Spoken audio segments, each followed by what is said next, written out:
नमस्कार दोस्तों, मैं हूं सीए निमेश सोनवाल और आपका स्वागत करता हूं इस चैनल पर जहां आपको जीएसटी और टैक्सेशन से जुड़ी रेगुलर अपडेट्स मिलती रहती है। दोस्तों, आज मैं कॉर्पोरेट्स के लिए कंपनीज एक्ट से जुड़ी एक इम्पॉर्टेंट अपडेट लाया हूं, तो आइए शुरू करते हैं। Spending of CSR funds to fight कोविड-19। जैसे कि आप जानते हैं, नए कंपनीज एक्ट 2013 में स्पेसिफाइड क्लासेस ऑफ कंपनीज के लिए financial year 14-15 onward CSR applicable कर दी गई थी।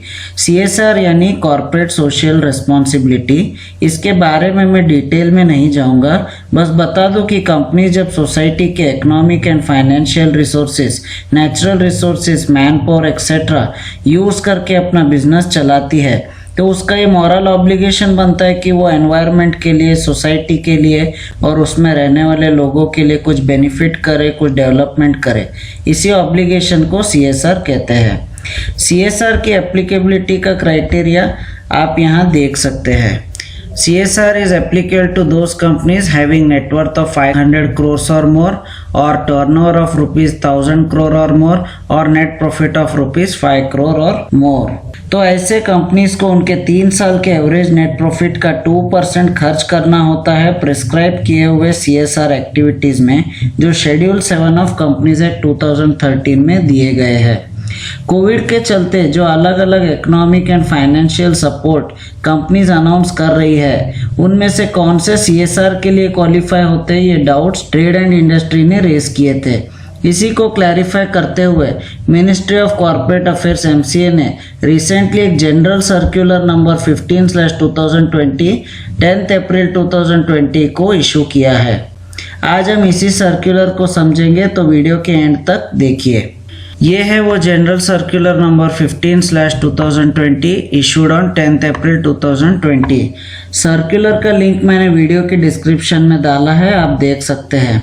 इसमें कहा है कि कोविड-19 related FAQs on CSR। Ministry has received several references representation from various stakeholders seeking clarification on eligibility of CSR expenditure related to COVID-19 activities. In this regard, a set of FAQs along with clarifications are provided below. तो आइए देखते हैं first question.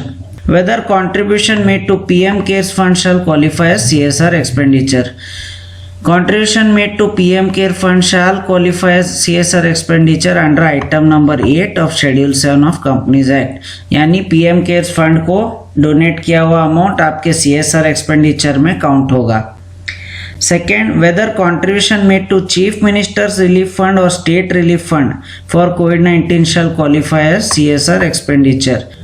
तो कहा है chief minister relief fund और state relief fund for कोविड-19 is not included in schedule 7 of companies act and therefore any contribution to such fund shall not qualify as admissible CSR expenditure.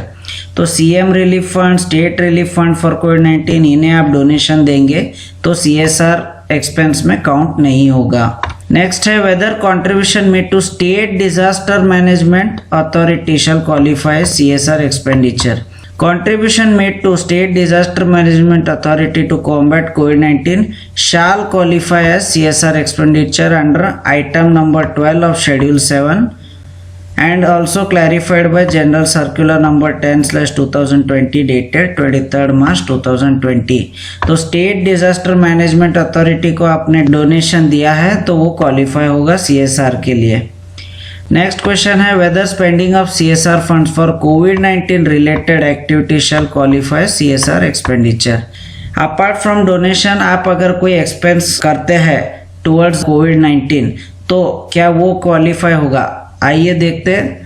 Ministry wide general circular number 10/2020 dated 23rd March has clarified that spending CSR funds for COVID-19 related activities shall qualify as CSR expenditure. It is further clarified that funds may be spent for various activities related to COVID-19 under item number 1 and 12 of the Schedule 7, जो बात करता है promotion of health care including preventive health care and sanitation and disaster management के बारे में। साथ ही ये भी कहा गया है कि शेड्यूल 7 के जो आइटम्स है उन्हें ब्रॉडली एंड लिबरली इंटरप्रेट कर सकते हैं इस पर्पस के लिए। Next question, whether payment of salary or wages to employees and workers including contract labor during the lockdown period can be adjusted against CSR expenditure of the companies।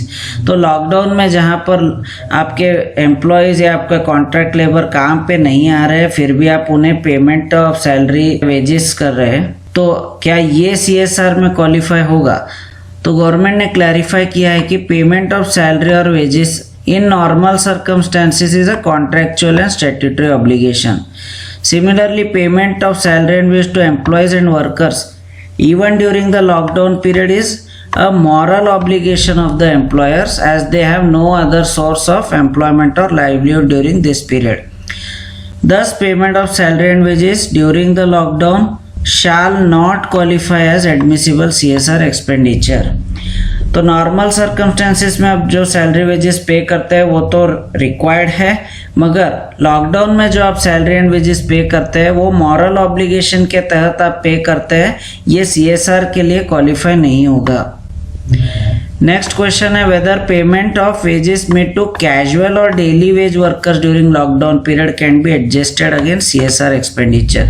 तो ऊपर बात हुआ था आपका contract labour and employees regular employees के बारे में, यहाँ कहा गया है कैजुअल और डेली वेज वर्कर्स के लिए।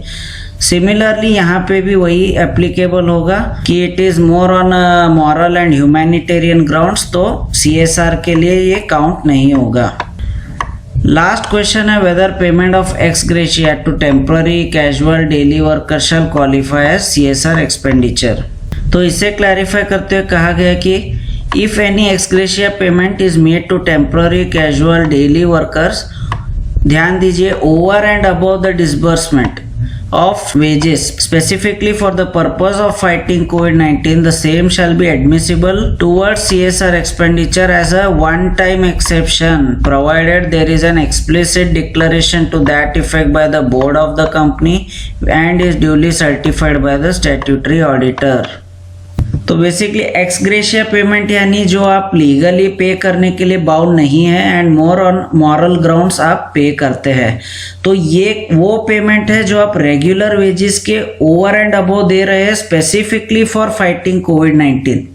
तो ये बहुत इंपॉर्टेंट कंडीशन है। और एक कंडीशन ये है कि एक्सप्लिसिट डिक्लेरेशन चाहिए board of directors of the company से एंड ये स्टैट्यूटरी ऑडिटर द्वारा सर्टिफाई किया जाएगा। तो ये थे सारे क्लैरिफिकेशन जो इस सर्कुलर द्वारा क्लियर किए गए। आशा करता हूँ कि आपको ये सर्कुलर क्लियर हो गया है। तो दोस्तों इस वीडियो के लिए इतना ही। ऐसे ही यूज़फुल अपडेट्स के लिए चैनल को सब्सक्राइब करें और बेल आइकॉन को क्लिक करें ताकि सबसे पहले आपको ये अपडेट्स मिलती रहे।